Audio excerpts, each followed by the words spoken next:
벌써 2025년도 한 해가 마지막 달을 향해 달려가고 있습니다. 참 빠르죠? 네. 올 한 해도 교회 하나됨을 위해 섬김과 헌신으로 수고하신 노고를 주님께서 다 아시고 연락하신 줄 믿습니다.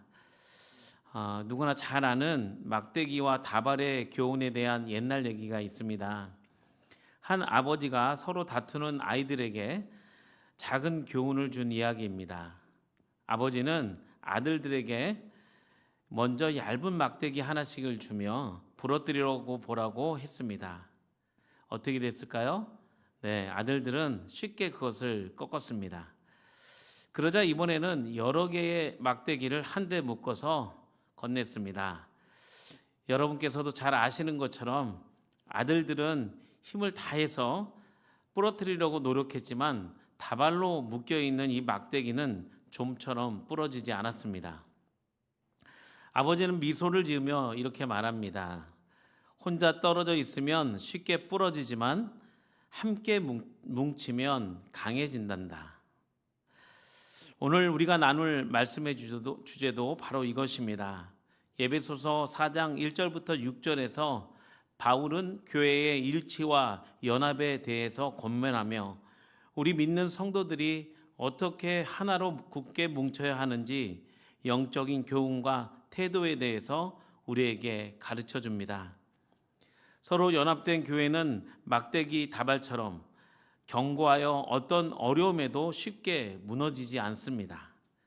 오늘 말씀을 통해 수의동교회 모든 성도가 주 안에서 하나 되어 하나님께 영광 돌리는 사랑과 은혜가 넘치는 교회가 되시길 간절히 소망합니다. 사도 바울이 전하는 교회의 일치와 연합을 위한 영적인 교훈, 첫 번째는 하나님의 부르심에 대한 사명입니다. 사도 바울은 에베소서 1장 1절에 이렇게 말씀합니다. 그러므로 주 안에서 갇힌 내가 너희를 권하노니 너희가 부르심을 받은 일에 합당하게 행하여. 이 말씀을 대해서 유진 피터스 목사님의 그 메시지 성경으로 사도 바울의 그 간절한 심정을 더 강하게 느낄 수 있습니다. 에베소서 4장 1절부터 3절 메시지 말씀을 제가 읽어드리겠습니다. 나는 주를 위해 감옥에 갇힌 몸입니다. 여러분에게 간절히 권합니다. 하나님께서 여러분을 부르신 그 부르심에 걸맞는 삶을 사십시오. 겸손하고 온유하며 인내하고 사랑으로 서로를 포용하십시오. 성령께서 우리를 하나로 묶어주셨으니 평화라는 줄로 굳게 붙잡아 그 연합을 지켜 가십시오. 아멘. 사도 바울은 자신이 주 안에서 갇힌 자임을 밝히며 에베소서 교회 성도들에게 간절히 권면하는 것입니다. 그는 너희가 부르심을 입은 부르심에 합당하게 신앙생활하라고 말하고 강조합니다. 즉 하나님께서 우리를 교회 공동체의 지체로 부르셨다는 것은 우리가 더 이상 과거와 같은 삶을 살아서는 안 된다는 그런 말씀인 것입니다. 하나님께로부터 받은 이 부르심은 단순한 초대나 제한이 아니라 우리가 죄에서 구원받아 새 사람이 되었음을 기억하며 응답해야 할 사명이기도 합니다. 우리는 하나님 안에서 새로운 정체성을 얻었고 그 은혜에 합당한 삶으로서 부르심에 응답해야 합니다. 부르심이란 우리를 다른 무리들 가운데서 불러내어 예수님 안에 한 몸 된 교회 공동체의 일부로 삼으신 뜻을 말씀하십니다. 성경은 우리를 거룩한 성도들, 곧 하나님이 구별하신 자녀들이라고 부릅니다. 그러므로 우리 각자의 신분과 지위가 중요한 것이 아니라 오직 예수 안에서 한 공동체의 지체가 되도록 부르심을 받았다는 이 사실이 우리의 정체성인 줄 믿습니다. 사랑하는 성도 여러분, 이처럼 우리에게 허락된 이 부르심은 단순히 교회의 출석이나 전통을 지키는 그런 말씀이 아닙니다. 우리가 서로 다른 환경과 연약함 속에서도 한 형제와 자매로 부르신 이유는 서로를 위한 사명 때문입니다. 오늘 본문 말씀을 통해 예수님께서는 우리를 한 몸으로 묶으셨음을 기억하며 이제 각자의 삶 속에서 이 부르심에 합당하게 살아갈 것을 결단해야 합니다. 우리가 함께 연합될 때에 우리 수의동 교회는 막대기 다발처럼 단단히 묶여 어떤 폭풍에서도 흔들리지 않는 강한 공동체가 될 것입니다. 우리의 하나됨을 통해 하나님께 영광을 돌리고 또 예수 그리스도의 사랑이 이 땅에 증거되는 놀라운 역사가 일어나기를 간절히 소망합니다. 사도 바울이 전하는 교회의 일치와 연합을 위한 영적인 교훈 두 번째는 교회의 하나됨을 위한 네 가지의 태도를 말씀합니다. 우리 함께 2절과 3절 말씀을 다 함께 합독하겠습니다. 모든 겸손과 온유로 하고 오래 참음으로 사랑 가운데서 서로 용납하고 평안에 매는 줄로 성령이 하나 되게 하신 것을 힘써 지키라. 아멘. 교회의 하나됨을 지키기 위해 사도 바울은 먼저 우리의 신앙생활 태도를 이야기합니다. 교회가 하나 되려면 우리 모두는 공동체 안에서 어떤 태도를 가져야 할까요? 첫째는 겸손입니다. 겸손은 자신을 낮추고 남을 높이는 그런 태도입니다. 겸손의 태도는 나를 드러내기보다는 예수님을 높이고 이웃을 먼저 생각하는 태도로 신앙생활하는 그런 태도의 삶입니다. 그러면 겸손이 아닌 교만한 마음은 어떤 마음일까요? 팀 켈러 목사님은 교만을 이렇게 정의했습니다. 첫째, 자신에게 특별함과 의미를 주는 무언가를 찾으려 하고, 두 번째는 자신이 어떻게 보이고 대우받는지에 대해서 계속 신경 쓰며, 또 세 번째는 비교와 과시에 집중하는 바쁜 마음이라고 경고합니다. 우리 모두는 교만한 마음을 버리고 겸손한 신앙생활의 태도로 살아가야 할 줄 믿습니다. 두 번째 태도는 온유입니다. 온유는 부드럽고 친절한 태도를 말하며 교회 공동체 안에서 부드럽고 친절한 태도로 다른 성도를 대하는 것입니다. 마태복음 11장 28절부터 29절 말씀입니다. 수고하고 무거운 짐진 자들아 다 내게로 오라. 내가 너희를 쉬게 하리라. 나는 마음이 온유하고 겸손하니 나의 멍에를 메고 내게 배우라. 그리하면 너희 마음이 쉼을 얻으리니. 아멘. 29절에 예수님께서는 나는 마음이 온유하고 겸손하다라고 말씀하셨듯이 우리도 예수님의 그 태도를 본받아 서로에게 부드럽게 또 따뜻하게 대해야 됩니다. 그럴 때 온유한 성도를 통해 28절의 말씀처럼 마음이 무겁고 절망에 갇혀 있는 영혼들에게 위로와 안식처를 제공할 수 있습니다. 왜 그런 영향력이 나타날까요? 그 이유는 예수님의 성품인 온유함을 소유하는 그 성도만이 세상에서 지친 영혼을 위로할 수 있고 하늘의 평안과 위로를 전할 수 있는 능력이 나타나기 때문입니다. 교회의 하나됨을 위한 성도의 태도 세 번째 태도는 오래 참음의 태도입니다. 오래 참음은 인내심을 갖고 상대의 연약함을 받아주는 태도입니다. 다른 사람이 실수하거나 나와 생각이 달라도 성급히 화내지 않고 견디면서 기다려주는 것입니다. 마지막으로 네 번째 태도는 사랑으로 용납하는 태도입니다.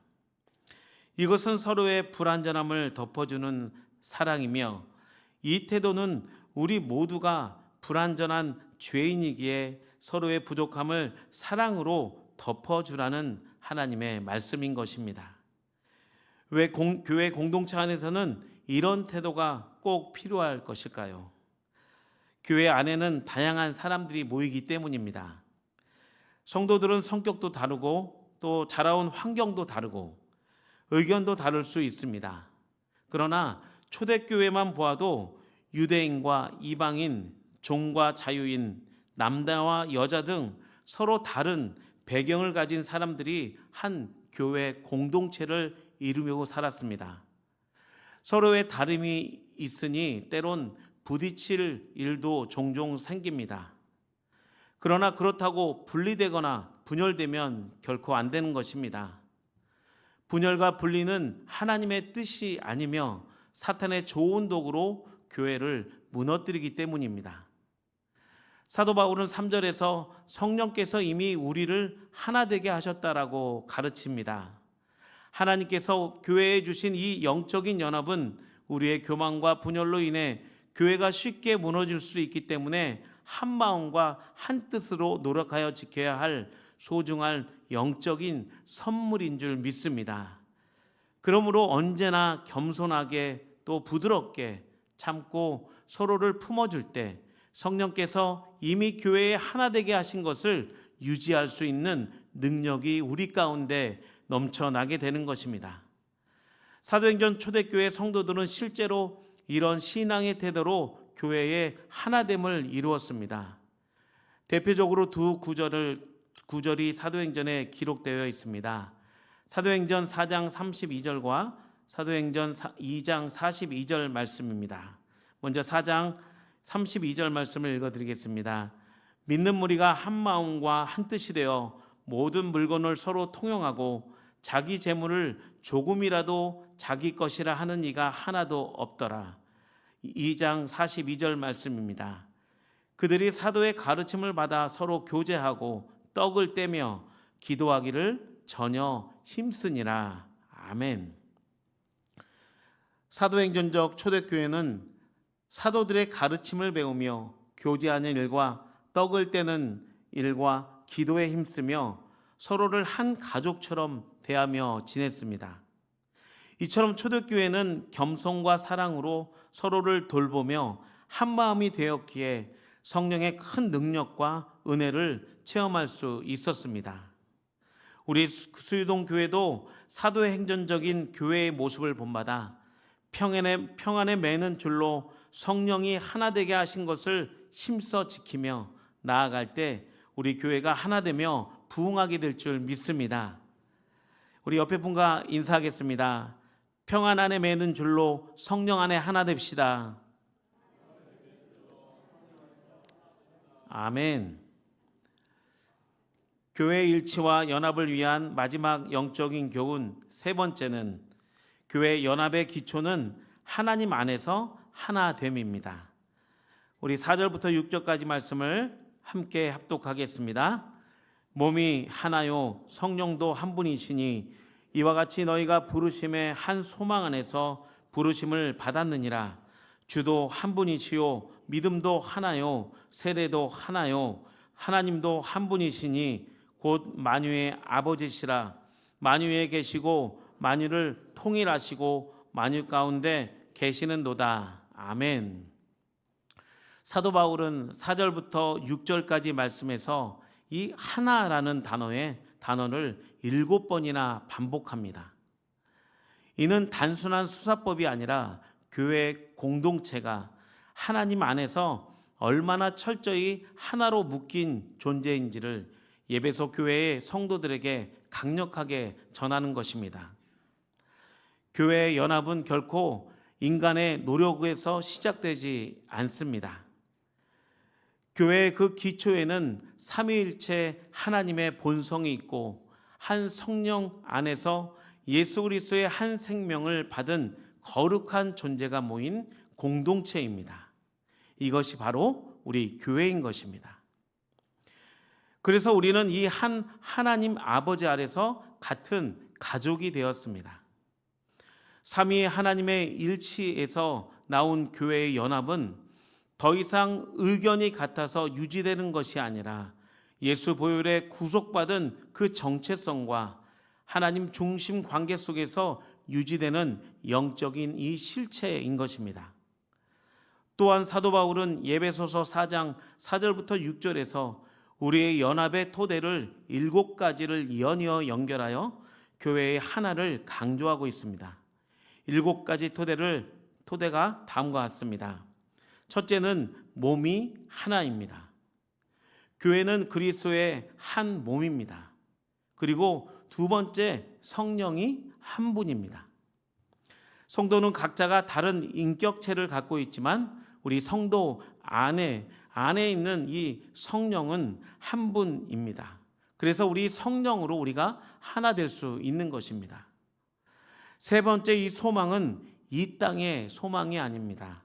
하늘의 소망을 말하는 것입니다.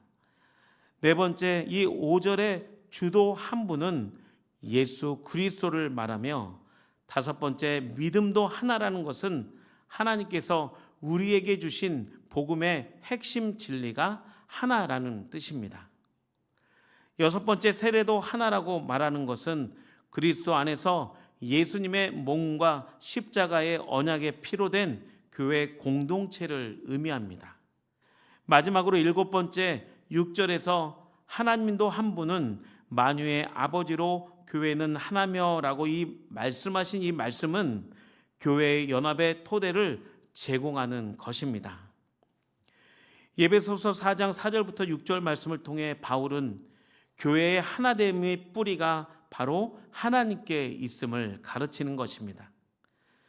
성령님이 한 분이시고 예수 그리스도의 주님이 한 분이시며 또 하늘에 계신 아버지 하나님이 한 분이신 줄 믿습니다. 아멘. 삼위일체 하나님이 완전한 하나 되심으로 존재하시듯이 그 하나님께 속한 우리도 마땅히 하나가 되어야 할 줄 믿습니다. 우리가 하나 될 수 있는 가장 큰 이유는 우리가 한 하나님 아래 한 가족이 되었기 때문입니다. 한 아버지를 둔 자녀들은 한 가족이며 한 형제 자매입니다. 만약 형제가 서로 싸우고 갈라선다면 얼마나 아버지의 마음이 아프시겠습니까? 마찬가지로 하나님을 같은 아버지로 모시는 우리는 모두 하나의 가족이며 한 성령님이 계셔서 모두의 마음에 역사하시고 똑같이 예수님의 보혈로 죄 씻음 받아 같은 세례를 거쳤으며 예수님이 우리의 주님이시며 우리가 소망하는 구원이 오직 그분 안에 있다는 이 복음의 핵심이 우리 모두를 하나로 통일하는 것입니다. 초대교회 교부 성 어거스틴은 이렇게 말했습니다. 본질적인 신앙의 부분에서는 일치하고 비본질적인 부분에서는 자유를 허용하며 모든 일에는 사랑을 더하자. 우리가 정말 하나 되어야 할 부분은 예수 그리스도 안에서 구원과 사랑, 거룩함 같은 이 본질들입니다. 그런 핵심에서 마음이 갈라지면 결코 안 됩니다. 그러나 교회 안에서 예배 순서나 음악 스타일, 문화적 전통, 또 교회 안에서 봉사와 같은 이 비본질적인 부분으로 서로 차이를 인정하고 서로를 이해해 줄 자유가 필요합니다. 그리고 어떤 경우에는 서로에 대한 사랑을 포기하지 말고 서로의 인격을 존중하며 서로를 나 자신보다 더 낮게 여기며 섬겨야 되는 줄 믿습니다. 섬겨야 되는 줄 믿습니다. 아멘. 네. 그런데 교회가 연합되지 않고 계속적으로 불협화음이 나면 어떻게 될까요?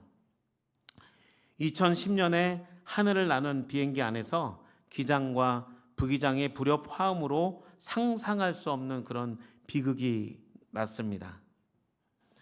2010년 5월 22일 에어 인디안 익스프레스 812편은 두바이에서 인도 방갈로르로 향하던 중 추락하며 탑승객 166명 중 158명이 사망하는 이 끔찍한 비극이 발생했습니다. 조사 결과 이 사고의 주요 원인은 조종실 내 의사소통의 부족과 하나 되지 않은 것이 실패의 원인이었고 추락의 원인이었습니다. 부기장은 기장에게 착륙을 중단하고 복행할 것을 거듭거듭 말했습니다. 이 복행은 비행기가 기상 상태로 활주로 상황이 좋지 않아 위험이 감지되면 착륙을 포기하고 다시 하늘로 올라가서 다른 공항에 착륙하는 것을 말합니다. 그러나 이 폭행에 대한 이 부기장의 경고를 기장은 듣지 않았습니다. 그래서 이 기장의 생각대로 억지로 착륙을 고집했습니다. 교만과 독선에 빠진 기장은 부기장의 이 세 차례 폭행 요청에 무시하고 자동 지상 근접 경보 시스템 경보를 무시했습니다. 그리고 승무원 간의 의사소통을 단절하며 기장의 잘못된 판단으로 결국 비행기는 추락한 것입니다. 이것은 서로 협력하지 않고 하나 되지 못한 하나됨의 그 부재된 인재인 것입니다. 조종사들이 서로 협력하고 소통했다면 158명의 생명을 구할 수 있을 것입니다. 실제 기사의 사진을 잠깐 보여드리겠습니다. 이렇게 참 비참해서 제가 이렇게 이미지로 보여드리는데 이것은 실제 기사에 된 그 사진입니다. 아주 비참하죠. 그리고 비행기에 그 꼬리만 남겨놓고 모든 것이 다 타버렸습니다. 이 사건을 보면서 우리는 무엇을 생각할 수 있을까요? 이 사건은 하나됨의 중요성을 보여주는 엄숙한 경고입니다. 우리 교회도 마찬가지입니다. 우리가 서로의 말에 귀 기울이지 않고 교만과 독단으로 행하며 또 우리의 마음대로 생각하며 마음대로 행동한다면 우리 공동체는 무너지고 말 것입니다. 이제 말씀을 정리하겠습니다. 사랑하는 성도 여러분, 하나님께서는 우리를 교회의 일치와 연합을 위해 부르신 줄 믿습니다. 예수님의 십자가로 우리를 한 가족 되게 하셨고 한 성령 안에서 살아가게 하셨습니다. 이제 우리가 이 부르심에 합당하게 믿음으로 결단하며 응답할 때입니다.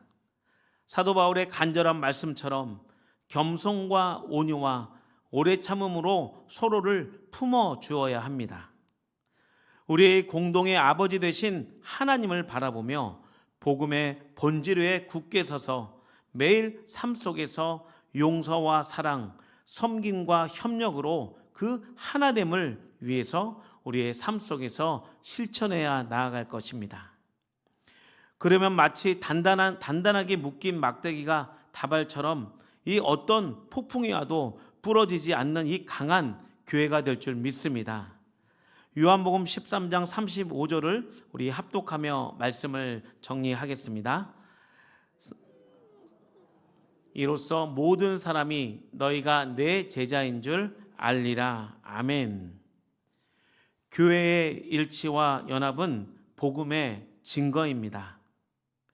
이제 하나님 안에서 하나 된 우리가 겸손히 서로를 섬기고 각자의 자리에서 부르심에 대한 사명으로 충성하며 관계의 회복을 일상의 실천으로 만들어갈 때 우리 수유동교회 모든 성도가 성령으로 하나 되어 세상이 지쳐있는 많은 영혼들의 안식처가 되어주며 하나님께서 기뻐하시는 교회가 될 줄 믿습니다.